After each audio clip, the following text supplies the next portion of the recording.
Hello movie lovers. Today I'm going to continue on with my journey through the recent Arrow box set release of 4 Chabrol movies, which they have titled Twisting the Knife.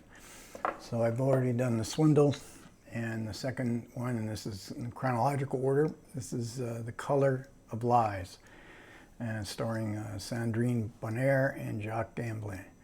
And this, like many Claude Chabrol films, is a crime story. A 10-year-old girl is discovered dead in the woods.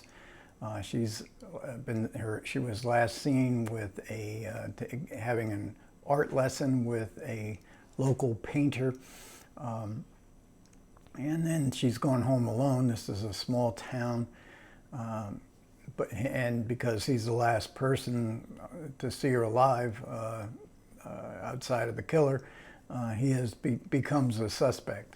And it is a small town, and he is a painter who has sort of fallen on hard times as far as inspiration. He's been wounded both physically and spiritually. He was severely injured in a bombing 10 years earlier where he almost lost his leg, so he walks around with a limp. His painting has suffered. He doesn't want to paint people anymore, just landscapes. He meets, and this is Renee, played by Jacques Gamblin, and his wife, played by Sandrine Bonnaire, was his rehab doctor, and they fell in love. And she tells a friend that they had actually discovered they had grown up together, and they seem relatively happy, although the wife, Vivian, Sandrine Bonnaire character, she is sometimes this is a challenge for her to keep her husband on a straight course and try to revive his interest in painting. And then within this marriage, there is a friend, a media celebrity who lives in a vacation home close by. He is a media celebrity from Paris. He's on television a lot. He's an art critic. He writes novels. But Renee doesn't like him much. He's very cynical, this man. He is very smug, but he's also very good looking, and he has a lot of charm. And I think he has noticed that Vivian is maybe a bit vulnerable for his powers of seduction. And this is filmed on the Brittany coast, in a small town on the Brittany coastline. But it's not really a travelogue. This is early April, so it still is very gloomy. It's rainy, windy. Not a travelogue. Of course, Claude Chabrol never really made travelogues, although in some of his movies he did emphasize the landscapes. But even though this is not a travelogue, the locations that are picked really has an eerie intensity to them that matches the themes of the movie, which also include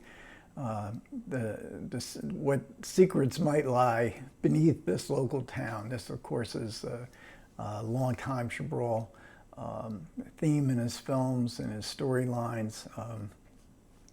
So, as I said, we get Sandrine Bonnaire playing Vivian, and she had been in La Cérémonie about 8 or 9 years earlier, one of Claude Chabrol's late period successes, thought to be his masterpiece, one of his masterpieces, and brought him back into critical favor. And she's playing a very different part. If you ever seen La Cérémonie, she's playing a much different part in this film. Jacques Gamblin, first time Chabrol actor, and we see some of the intensity and anxiety and of their relationship in this shot from the movie. He's very good. I mean, they have great chemistry together. And here's another shot of them. This is Sandrine Bonnaire, and this is the local media celebrity who develops a flirtation with Vivian. Then we get, and he's played by Antoine de Caunes. Now, I've never seen him before, but in the commentary we learned that he was a big star of the Euro trash movies of the time. And but he's really good. I mean, he can really play smug and cynical with charm very well. And then we get, and this is a crime movie. It's a story of a marriage, but it's also a police procedural. And it's a early 30s police inspector new to this town, new to the area. And and she's played by Valerie Bruni-Tedeschi, and she plays this role about as low-key, soft-spoken a police inspector as you're ever going to find. In the beginning, you think, my gosh, what is she doing in this part? But she's pretty effective with it, because she is doing her job as well as she can. But again, the police procedural is just, it's not quite a sideline, because it exasperates the guilt and the anxiety that Renee the painter feels. But it's, as a police procedural, a whodunit, it's a bit, once we learn the answer, it's not very climactic. And also we get Boulanger, the first time she had ever been in a Claude Chabrol movie, and she's not prominently credited in the credits, and she plays like the local town gossip. We do see bits and snips of the town, but mostly in the taverns where some of the townspeople gather. So again, it is a story of a marriage. It's and the guilt and the lies, the anxiety in telling lies, and the title, the French title, which I'm not going to. Shall I give it a try? Encore de mensonge, is actually translated literally as the heart of lies, rather than the color of lies, which is really a much more apt title for this film. Although Color of Lies is a pretty good title, and you wonder, what is the color of lies? What color would that be? In some of the supplements behind the scenes, where there's a behind the scenes documentaries, they're asked that question, the actors, and they all reply, gray is the color of lies. But the movie is full of blue. There's blue everywhere. The painter is constantly painting paintings with the dominant color blue. There's blue lamps, there's blue dresses, very significant blue dress in the film. And we notice it all over the place. And Chabrol says that blue is the color of madness, and that when he talked, he says he once talked to a doctor who worked in a mental hospital, and the patients there that were encouraged to, as part of their rehab, to paint, they would always paint blue. Blue would always be the dominant color. We do get another commentary from Barry Forshaw and Sean Hogan, and they did the commentary on The Swindle, and I wasn't all that crazy about that one, but this one's really good.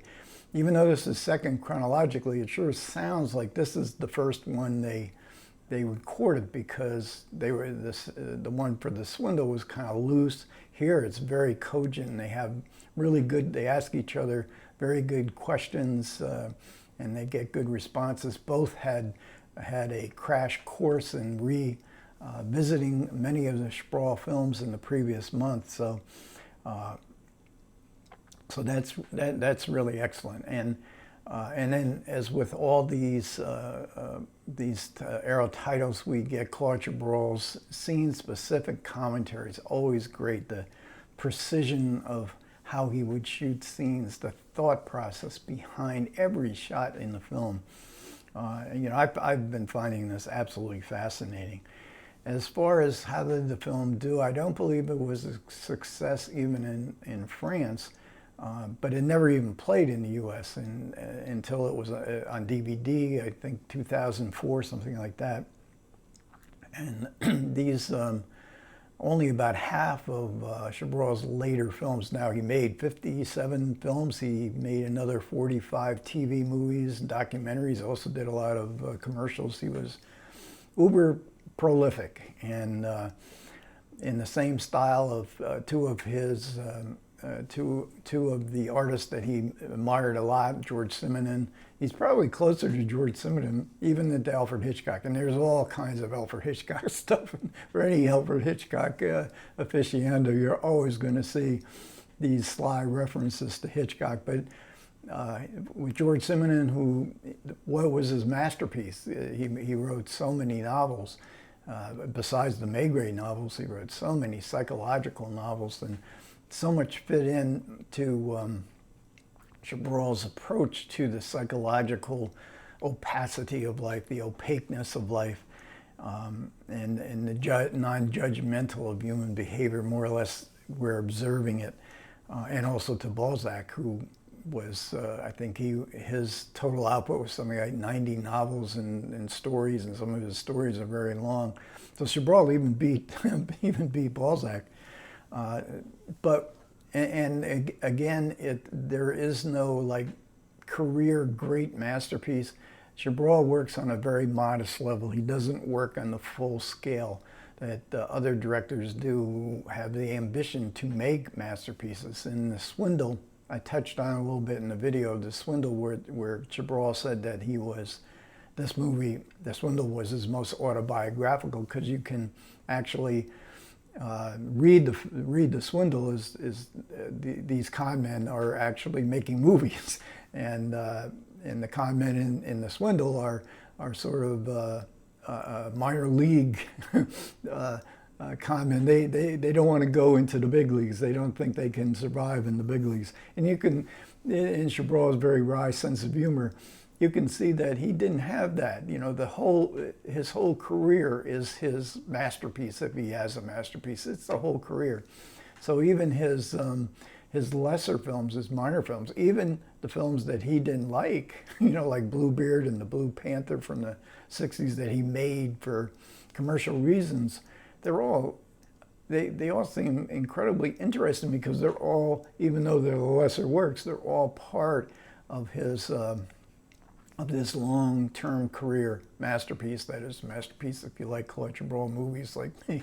And I'm starting to like I always liked Chabrol, but these late period films, this is late 90s, early 2000s, in the Twisting the Knife box set, they're really so good, and also Claude Chabrol is so rewatchable. Okay, thanks for everybody who managed to listen to me. I do appreciate it. Comments are always welcome. Take care.